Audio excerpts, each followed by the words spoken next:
Hello, hello. Happy Tuesday, my long lost friends. I saw some notes here that Caitlin is going to miss the live, but saying hello, and Mike is not feeling well. So I really, really hope that you recover and we see you again here soon. And Bill's also not going to be here live, but that's okay. All good. But Bonnie is going to be here. Can't wait for the live show. So hopefully you are, in fact, here. This is my first time using our new streaming system. So Angela says hello. So I'm thinking we are good to go as far as sound and that everything is working. So welcome. Yeah, hello. It's been a beat since I was here. And so today I didn't pick an official topic. I thought that I would do a little bit of an industry update and then answer questions. So first of all, industry update. I mean, I was off for a little bit over 3 months, and it feels like AI took over the world. I'm like, all of a sudden we're living in a Tom Cruise movie, and AI is everywhere and doing everything. But I thought that's kind of where we would start. We would kick it off talking a little bit about AI, and the potential, the possibility is, I think, quite exciting because there's some things that AI can do that takes some of the tactical grunt work out of being an author. But AI can write your book for you. But what I'm excited about, when you look at our hashtag no boring books approach and philosophy to writing a book, what I think is the standard that we should all be asking ourselves and holding ourselves to when you're writing is, could a bot have written what I just wrote? And if the answer is yes, then that means you need to go back and find a way to add value, to tell a story, to engage that reader so that you are writing something that AI can't write. And of course, AI isn't perfectly accurate. Anybody who's been playing around with it and tested its knowledge will quickly discover that, AI is maybe 70%, 80%, but it is not accurate. And I did a fun little video, which I think has been posted now, where I played with Jasper and I got Jasper to write a video on the ABCs of writing a nonfiction book. And it was like, write an outline, put the content on the page and publish. And I was like, whoa, Jasper, you missed a bit. I saw Efren is here. And Efren would say, yes, you've missed the gigantic process that is editing and fact checking, right, Efren? So anyways, but I do think, so I think for as far as the standard goes, I think, the more you inject your personal lens, your voice, your story into what you're writing, the more interesting it is. So it moves you further away from that boring book philosophy anyways. And what it does is make your book something that AI can't write, because AI is only as good as the inputs. And right now it's just mostly scraping stuff off of the internet and going from prompts. And if all you care about is putting your name on the cover of a book, that's one thing. AI can get you there. But if you care about having a book that people are going to read and love and engage and connect with you as a result of reading that book, well, that is now the standard, I would say, is look at what you just wrote. Could an AI system have written it? And if the answer is yes, let's go back and bring you back into that book. And I think that's kind of an exciting turn of events. And, AI also can help you with a lot of the research pieces and prompts to get you started. I was just writing out videos to create some new content, which, by the way, if you have a question or an idea, go ahead and post it. I don't have a lot of prepared content for you today, given that it's the first time I've seen you all in so long.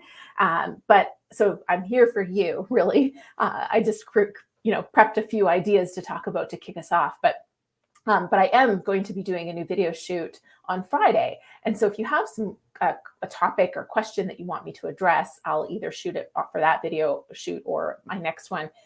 So I welcome all those. But I was, playing around with Chat GPT, and I was like, what should I do? What videos should I do? And I got some ideas because I was starting to run low. I made notes from questions and comments that I had seen, but nothing else. So Mindful Eats is here. Hello, hello. Lakeisha, great to have you. Ben Preston is in the house. And this is a good point too.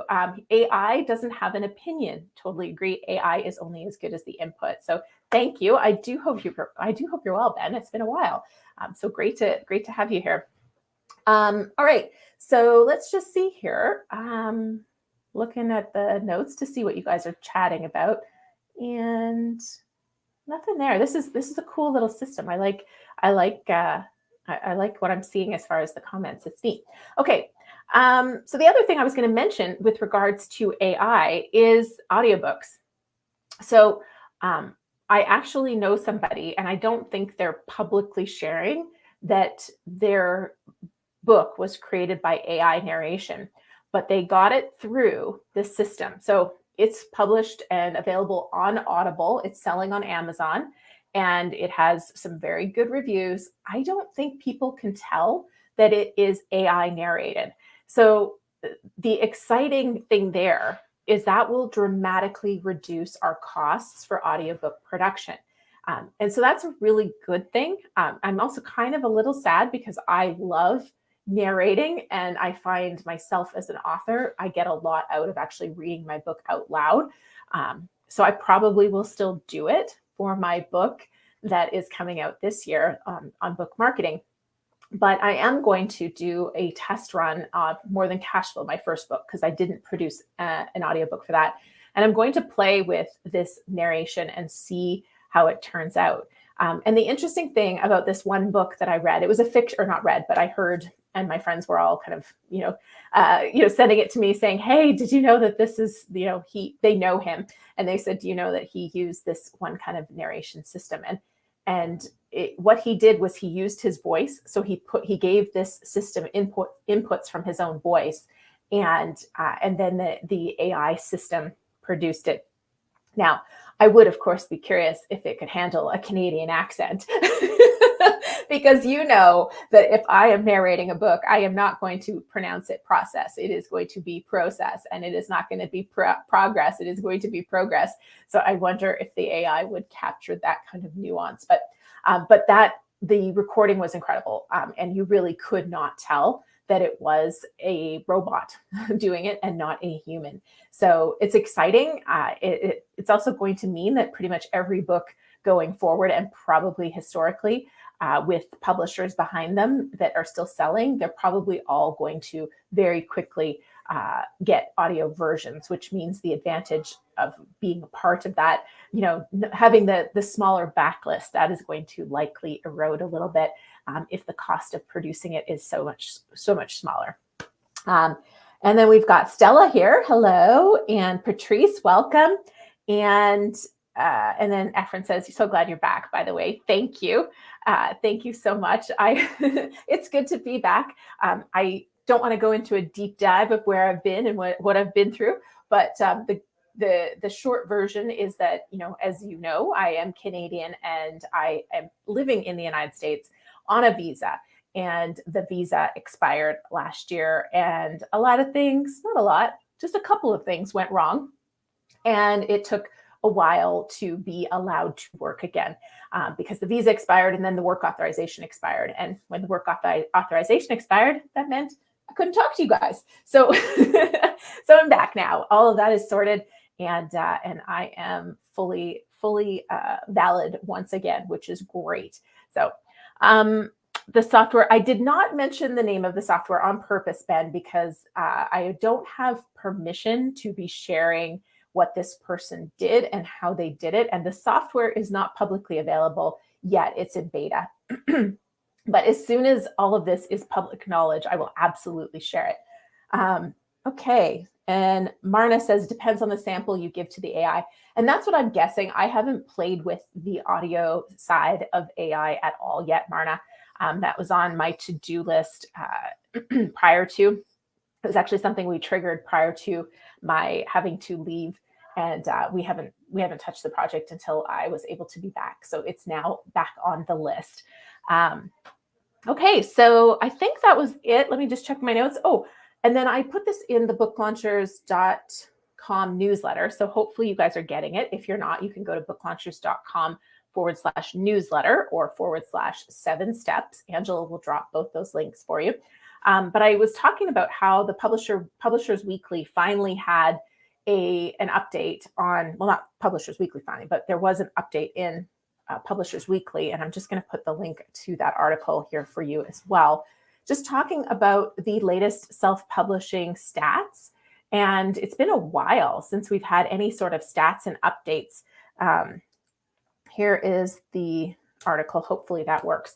But yeah, I updated in the launch letter on Monday, so yesterday, the challenge with being back. I've only been back a week officially, and there's a lot going on, and I don't even really know what day it is. And I was at a conference, the NSA, the National Speakers Conference. I was at the conference, and I just got back yesterday. So a lot going on. So forgive me that I don't know what day it is.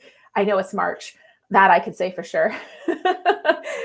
Anyway, so in the newsletter yesterday, I was talking about how we got some stats on the ISBNs that have been requested for self-published books and a sense of the market of self-published books now. And for ebooks, Bookstat, I believe, was the company that is kind of estimating that 51% of the ebook market is from self-published books and self-published book sales. And I see this continuing. I see the strength of the self-published market continuing to grow. And the cool part is it's not a pie that is getting divvied up. The pie is getting bigger too. The pie of overall book sales has gotten bigger, and of course, the number of books getting published has also gotten bigger.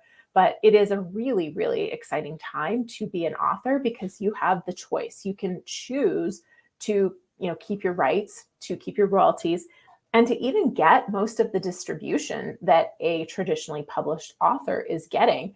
But then you have the freedom to, if you want to give away your book for free, you can. If you want to run ads to it, you are able to make an ROI on that versus if you're running ads to it, but the publisher is only paying you 80 cents per book sold, you better have a really, really compelling back end in order to make that work. So it's really interesting. The nonfiction space is still growing as a self-published space, but the dominance of self-published books that are selling in volumes and kind of creating that ebook market in particular is fiction. And you'll read some of that in that article. Yes, thank you. So thank you, Bonnie. I appreciate it. Bonnie said, sorry that you went through that. And it was stressful, but sometimes that's what I look at everything as opportunities. That's really how I always tell people, if you're having a really hard time, it's going to make a great chapter in your book. It's never particularly fun to learn lessons or to have setbacks, but I do believe if you are able to find the right view for all of these things, there is a way to learn and gain from everything that you go through. So if nothing else, I will have some interesting stories for future books. All right. So does anybody have questions? What do you guys want to chat about while you're writing, while you're thinking of that? Let's give a couple prizes away. So let's see, what is the date today? We are the 7th. So let's go with the 7th comment after Angela said that I'm perfect. So really, that is absolutely not true, but thank you. I think she just meant the sound was perfect. But anyway, it's funny. So from Angela, from there, let's go with the 7th comment, and that will be our first prize winner of the day. And then you guys, I think I can actually share my screen with you now and show you my little spinning tool that I always use to, let's see, what do I press here? Bear with me for one moment while I figure out if I can do this. Share screen. Sharing screen is easiest with 2 monitors, it says. Well, let's see. Use Chrome if you'd like to share audio with your screen. Well, I am not in Chrome. I am in Firefox. So that might be a risk that I shouldn't take today. But I will test this for you all for the next session, and I will do it because I was going to show you my spinning screen with my prize winners, because you all know that if you comment the day a video is released, you get entered to win a copy of Self-Publish and Succeed, or some of our fabulous #NoBoringBooks mugs, or our Oh So Soft journal. So you get entered to win some of that wonderful stuff. Now, I'm just going to head over and do the spinning thing for fear that I do something that messes the system up. But I'm going to test this between now and my next live and make sure that you guys can watch this random name picker as it spins around in a circle and gives us our first winner today. It was Poetry from the Heart. It's been a while, I think, since Poetry from the Heart won, but I believe they have everything we have to give.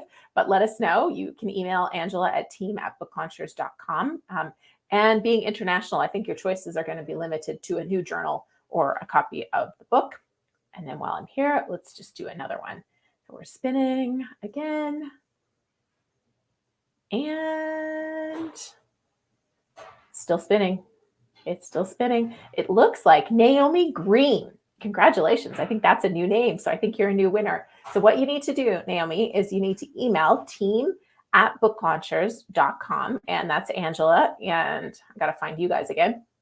And let her know if you would like a copy of Self-Publish and Succeed or the mug or the journal. So congratulations. And thank you for commenting on the day a video was released.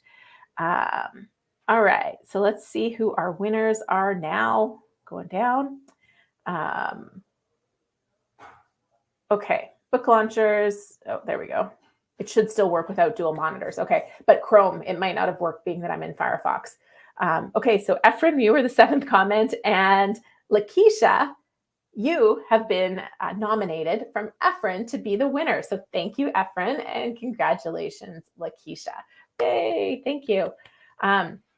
So Efren says, does the dramatic increase in ISBNs sold mean more competition, or is it more so a benefit for self-publishers? I mean, ultimately, I think it's going to mean, quote unquote, more competition. But again, the pie is getting bigger. So number of books getting published is getting bigger. And so, yes, that does mean there's going to be more competition. There's more books getting published. But also keep in mind, you need an ISBN for every format. And with audiobook getting stronger, it is going to be more books, I believe, but it's also keeping in mind that more and more people are doing more formats. They are doing the print, they are doing the ebook, they are doing the audiobook. And then a lot of them are also doing hardcover, softcover, because it's become easier to do both with all of the print on demand systems. And then some folks are doing large print books as well. So you can use 5 ISBNs for a single book. Which also means you have to buy more ISBNs, which in the past, a lot of people were not doing all those formats. And of course, hardcover wasn't as easy or affordable to produce. That's really something that's just come on in the last couple of years, in particular the last year, now that KDP is doing them as well as Ingram. So I think that that's all kind of a factor at play. But I think ultimately more and more people are publishing books because it is getting easier. The technology is making it more and more affordable. The opportunity for everyone, though, is to create a great book. And that is what is going to make you stand out. And I was listening to James Altucher's podcast, and he was talking about how he has lost a few friends even because they've wanted to be on his podcast, and he reads their book and he doesn't think it's good enough. And so he doesn't have them on their show, and it's cost him some friendships. But he was saying, I don't want to read a book that has the same material in it. And he referenced Ryan Holiday, and how Ryan Holiday is taking an old concept, Stoicism, and making it new again by basically taking each of these principles of Stoicism, or being a Stoic, and he's sharing stories and examples of how this is applied to different situations and famous or semi-famous people, and how they were Stoics and what they did that applied. And so it's not a book that's been written before. He's taking an old concept and making it new. And I mean, that's kind of the standard that I think we all want to look at is that AI is not going to do that. And AI isn't going to take an old concept and bring a new lens to it. It's kind of like Ben said, AI doesn't have an opinion.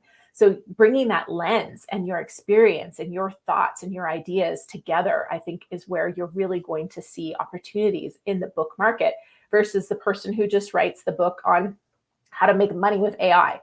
I mean, AI can write that book, but taking it to another level and being like, okay, how AI intersects with sports and telling stories of how AI has helped different sports teams and how they've analyzed the different data and they're, all of those pieces, and bringing those stories in that is a cool way to kind of take it. And that's like another thing that James mentioned in that podcast, was talking about the intersection of.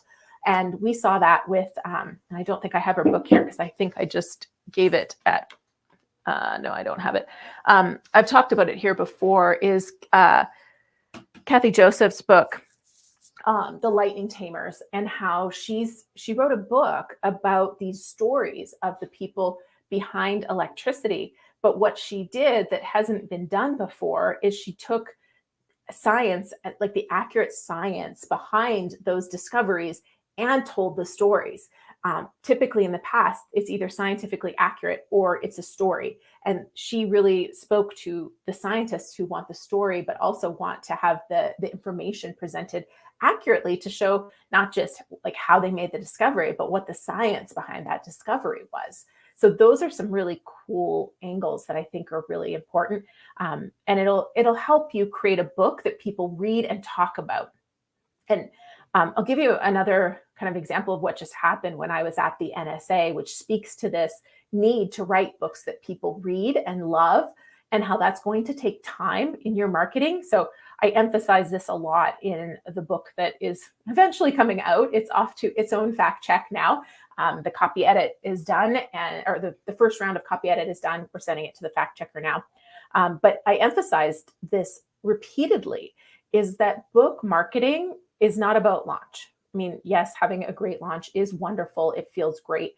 But really, it's about having people read your book, tell others, and really spread the word, and using that book as a beautiful tool to get where you want to go in your brand, in your business, and beyond.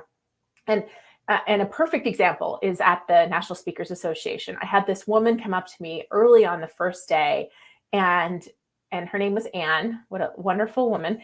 And she said, "Oh my goodness, your book has saved me." She said, "I was just about to hire a ghostwriter, and I read, and I was feeling a little uncertain. I picked your book off my shelf and I read it almost in one sitting." And she said that it saved her, a large sum of money, because as she read the book, she realized she was about to hire the ghostwriter to write a book that didn't have a hook.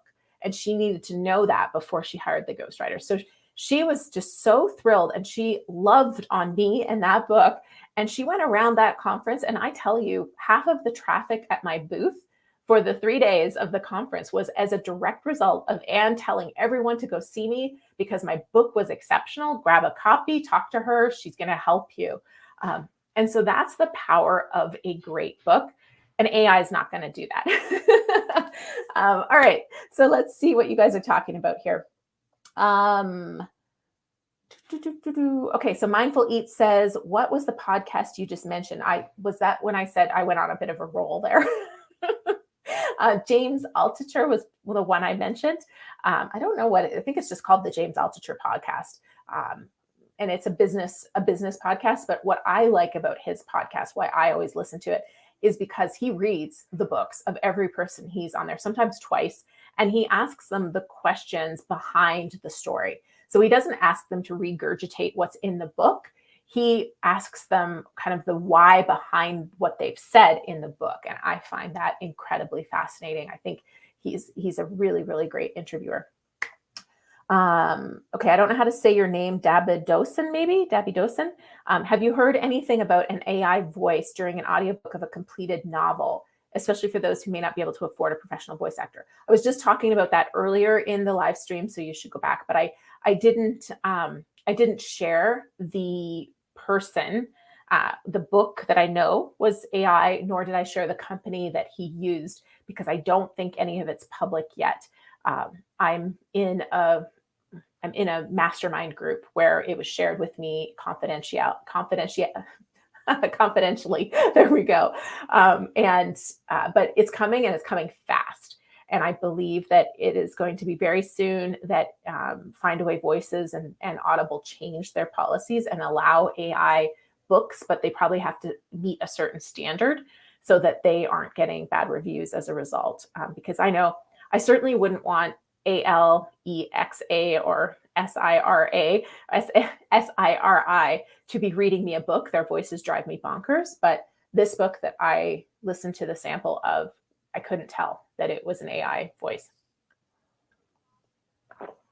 Okay.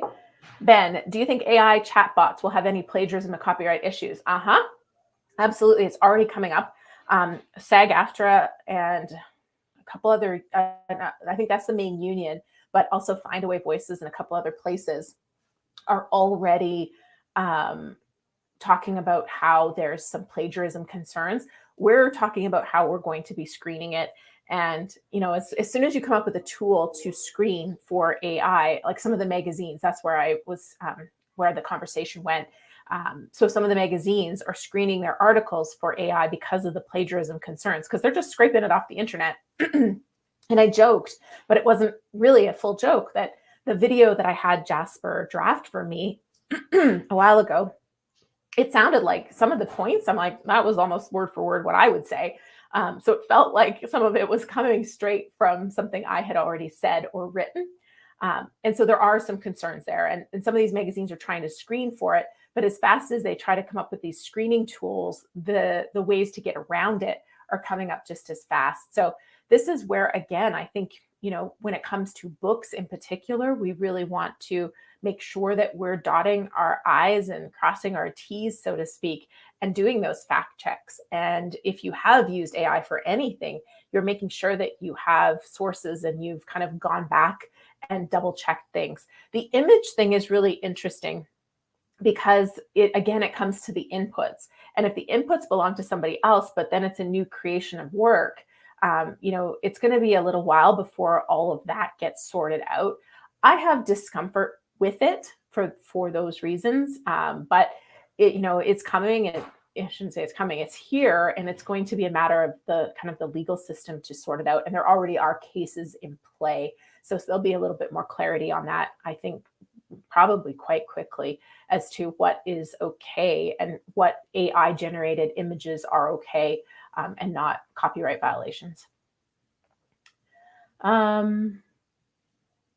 I saw awesome story. Oh, thanks, Anne.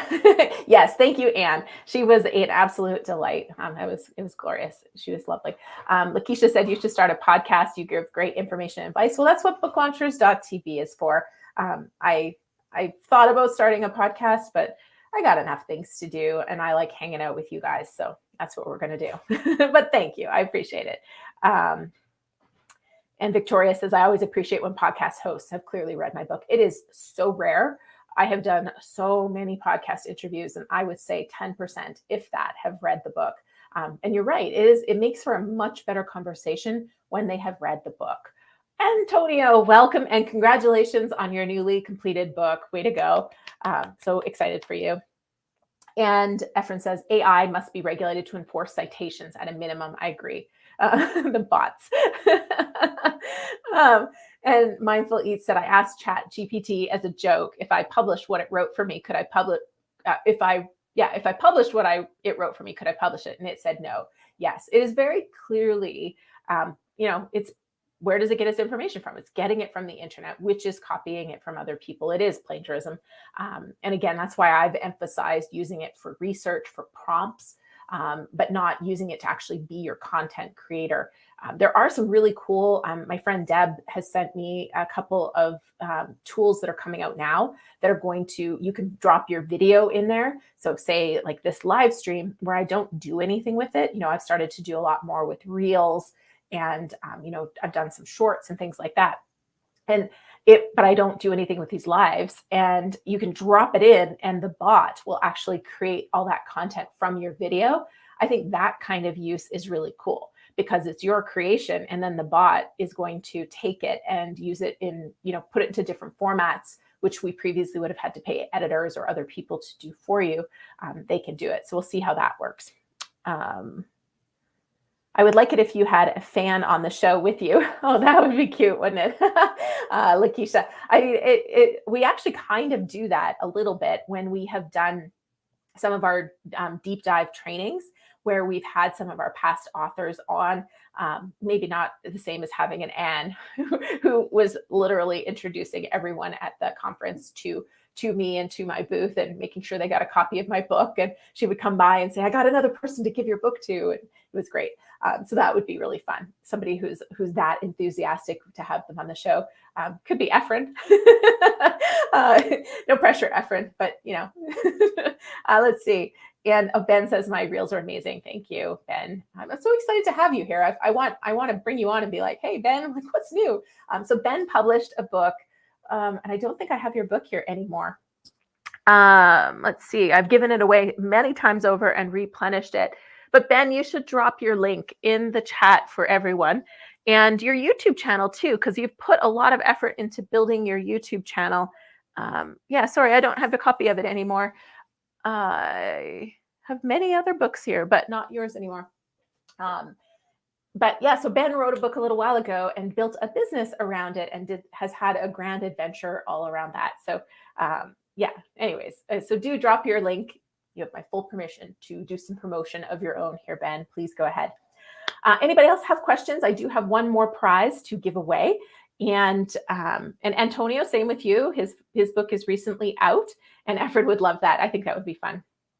And Dabby Dosen, again, sorry if I'm saying it wrong. I attended a writing class at my local library, and I made sure to give a shout out to book launchers, to all the patrons. I sure hope they all subscribe. So thank you. I do so appreciate that. Okay, so I'll do the next prize. Let's see. Give me topic ideas for the next live stream or videos, and I'll pick one from the list that I will do, and that will be our prize winner. So no pressure. You guys are going to be my chat GPT. You guys are my live prompts for what I'm going to create next. So I'll give you a minute to create that while I just hang out and watch the comments come in. Oh, and Jacqueline's here. Harness your butterflies. Love your book, Ben. Did Ben drop the link? Maybe I was waiting for his link to come in here. Ben is killing it. Yeah, thank you. I don't see the link in there. Did it stop? Sometimes the links get blocked, so we might actually have to be the one to drop the link for your book. Yeah, sorry, I'm reading all of you. People GPT. Yes, we're doing the People GPT to give me a topic. So I do have one topic idea from today, and that is to have our fans on the show, which I think actually with StreamYard, I might actually even be able to kind of bring you into the presentation because it says invite. So, but I wouldn't want to do that to you guys on the spot without warning. So maybe we'll plan that for a future live stream, because now that I'm, getting all fancy and using StreamYard to stream to you all, I can share screen and we can maybe bring in some people to say hello. Okay, would love some info on producing a great cover. Well, Elizabeth, there was a phenomenal deep dive training session that my team did while I was off, and it was all about covers. And what I am doing this week when I do my live stream is I've taken 2 sections from that training and I'll be putting them into YouTube videos for you. So hopefully you're subscribed and you'll see it probably early April would be my guess, maybe late March, those videos will come out. So I'm taking some of it. And then hopefully you're also getting our newsletter, because then you'll know when we're doing another deep dive and you won't miss it. Okay, great. Thank you for posting that, Angela. So this is Ben's book, Harness Your Butterflies, The Professional's Metamorphosis. I love how that link puts it all in there. Ran out of characters. It was too long. Okay, all good. Angela took care of it for you, Ben. So thank you. And then Victoria said, I'd like to hear more about how to capitalize on speaking opportunities. Yes, I think that is a topic I should do again and do another one on. So thank you for that. I will put that down. And another topic is best email list tips and etiquette. Yes, that's always a good one. And and Jacqueline actually pulled the link. Oh yeah, and Ben, what's your YouTube? Share your YouTube, please, my friend. Okay, so that's good. I think I'm going to write down the capitalize on speaking opportunities. I did do a video on how to leverage speaking opportunities a while ago, but I think I can add to it, especially after this last National Speakers Association conference. So leverage speaking opportunities. You might be our winner, Victoria, for today. Here we go. Wrote that down. Tips on marketing your book. Lakeisha, I have an entire book coming out on that. And I don't know if you've heard me talk about how my biggest problem with this book is the size.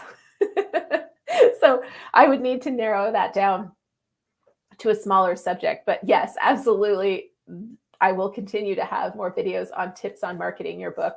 But yeah, it was a real challenge, and I'm still struggling a little bit because I feel like there's so much more I need to add to the book, but it is already a beast. And if Jacqueline is still on here, she's going, no, no more. It's too big. It's too big.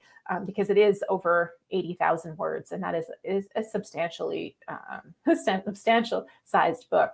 And all my last books were kind of in that 62,000 to 66,000 word range. So this is quite a big book, but there will absolutely be more tips on marketing your book coming up. I promise that. And a topic, here we go, from Standard Keeper, marketing to international audience. I know you did a video on selling on the different international sites. Yeah, I touched on this a little bit. We're not specialists in marketing to international markets. It's one thing I'm always, very clear with people is that we focus on the North American market. And there are things to consider, which is what I touched on in that recent video. But we really haven't done a lot to market to international people. We focus on marketing in the North American market. And the good news that I have seen happen over and over again is if you are successful in the US in particular, the international markets tend to be much easier to reach. And then if you really want to go hard in a certain market, I highly recommend you get some local representation so that you can market specifically in that market. And that may be a publisher, or that might just be having local publicity or other things that will help you in that market. Yeah, Jacqueline's going to break out the hedge clippers for this book. Oh yeah, good times, good times. Okay, so I think I'm going to give it to, I liked all your topic ideas. I made a lot of notes, so thank you everyone. And I am going to, sorry, I'm just seeing what else is coming in. Oh, there's more questions, but that's fine. So I am going to give the prize to Victoria. So thank you so much for your idea, Victoria. Email, I'm staring at Jacqueline's name right now. And Jacqueline is going, no, do not email me, please. Email team@booklaunchers.com with the prize that you would like. Of course, we have Self-Publish and Succeed, which I'm pretty sure you already have. And we have a mug, which I'm pretty sure you already have as well. So I don't know, Angela, if we have anything else that you could give Victoria. I think we may have some residual t-shirts, probably weird sizes. So mug, journal, or Self-Publish and Succeed are probably your choices. So let's see. I saw a question. Where did the question go? Oh, that's cool to know. Angela said, if you click the 3 dots, yeah, that's a good tip. So if you're looking for Ben's channel, if you click the 3 dots beside his name, that will open up a page to his channel. So you can check out Ben, subscribe, comment on his videos. That helps a lot for everybody that has a YouTube channel. Okay, let me scroll back down and see. I know I saw a question come in. One last question. Is there a book format that is underutilized due to cost or technical difficulties, but could be made easier with AI?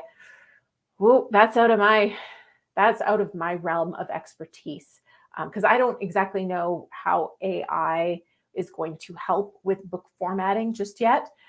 There's already kind of AI elements in some of the tools that you're using or that you can use for layout, but I don't know if that, it's interesting. I like where you're thinking with that, but I don't have the answer to that. And Jacqueline's on, she may have seen something on that as well, but I'm not sure. Mary's suggestion, how to grow your email list. We'll definitely be touching on that again. Probably a deep dive subject coming up soon too. We'll be on emails again because we haven't talked about that as much lately. And will your greatly anticipated book be restricted to nonfiction or can be generalized? Nope, this is going to be nonfiction, Efren. I don't really know. After your fiction book comes out, you can come on and you can share all of your best fiction tips to everyone. But yeah, I have not done anything with publishing or marketing fiction books. There's certainly going to be some fundamental principles that I apply to thinking about book marketing that you can use in fiction. But some of the tactics that we're talking about, once we get through that higher level piece, and even some of the goals and the strategy that you're going to apply to achieve those goals, it's all going to be specific to nonfiction and using your book, either to sell the book or to get speaking engagements or consulting or something like that. And make 2 volumes. Yeah. I think what I'm going to do is future books will drill down into certain concepts from the book versus splitting it into 2 volumes, but it was starting to get close on there. Nick said, any suggestions on AI audiobook production? I talked about it a little bit at the beginning. I'm just going to start playing with that, so I don't have something specific to offer that I can say directly, but I have seen some really interesting things that I talked about at the beginning of the. And Victoria said she's happy to give my prize to another participant. So usually she has all the gifts and enjoy them. So thank you, Victoria. Usually we just have you nominate someone so that you pick somebody that's been commenting or participating. Team Vision, do you just do cover design? No, we are full service self-publishing. So we help you write. We have writers and writing coaches. We also have a course that's starting on March 13th, Self-Publish and Succeed Live, that I teach, although I'm going to have to tap somebody to help me with a couple of the sessions. But it's a 12-week course where it's a very small group and we work together to craft the hook of your book. We identify the reader. And then we also are going to do writing time. So every week over the 12 weeks, we have a little bit of training on different elements of writing your book and then the process and even marketing. And then we have writing time. And our last class, we had 100% of the paid participants because we had some of our full service clients also took part in the course. But everybody who paid to be a participant in that course submitted their book for a content review. So we had 100% success in getting manuscripts written in the 12-week, plus they had a little bit of extra time after the class was over to get to the content edit delivery deadline. So we'll help you with writing the book there. And then of course we have content editors, copy editors, fact checkers, proofreaders, and a whole fabulous team of marketing professionals that will be working with you while we're going through editing. And then when your book is coming out and launched, they'll be marketing you by pitching you to podcasts, live appearances, media, associations and groups and book awards. We just had some really exciting wins from Reader Views Book Awards. We had one of our authors won bronze in the nonfiction category, and her book also, this was Emily Citrian's book, Make Me the Boss, I think is her title. And she also won gold in the business book category. So some huge wins. I don't remember we had other authors winning in their categories too. So that was huge. So we submit you to book awards, libraries. We're starting to do a lot more with libraries and bookstore distribution and bookstore catalog submissions as well. So we do a lot. Cover designs are a passion of ours, so we talk about them quite often. We have a brilliant in-house designer that oversees everything. But no, we don't just do covers. Can you tell you touched on something I'm passionate and excited about, Ben? Another topic about Substack or building a newsletter on a blog site like that. Okay, I can look into that. Thank you, Ben. I'll write that down. Okay. Marketing on Facebook is a good topic for me. So that would be something I'd have to look for a guest expert on. Me and Facebook I always have said I've done a great job of donating to Facebook. I have very rarely found techniques for myself that have been effective. We've had some authors do some things on Facebook that worked. And I think I could get an expert or two to talk about that. So that's probably what I would do to cover that. So thank you for that. And looks like Lakeisha, you were designated as the prize winner. So congratulations. And TikTok marketing. Do I just hold the novel in front of the camera while I dance my arthritic knees away? And Angela thinks that you should add a cute puppy or a kitten in there. I agree. I don't do anything on TikTok. That doesn't mean it's not a place that is a good place to be, especially fiction authors. Some of them are doing incredibly well with TikTok. I only have so many hours, and I try to really focus on the places where I think my audience is going to find me and hang out, which is here, and LinkedIn and a few other places. So that's where I spend my time. But I think you should do that. And next time you do it, after you've done it, come back here and share a link with all of us so we can all watch and cheer you on. Okay. And Antonia said, I published 600 books in Colombia through a small printing company. Besides, I've been learning a lot, but it's been a wonderful, difficult journey. So yes, yay, congratulations. Okay, so I think that's it for me. I do believe I hit every question, hopefully. And thank you so much for being here. We are back. Let me just check my calendar here. We're back in 2 weeks, and that is going to be March 21st. We'll be back here. And I may pick one of the topics that you guys shared for the live, or we'll talk about something else. But no matter what we're talking about, I can't wait to see you there. And in the meantime, there'll be some other great videos coming out. So make sure you've subscribed to the channel and turn the notifications on so you can comment and take home some of the fabulous prizes. All right. Thanks, everybody. Take care.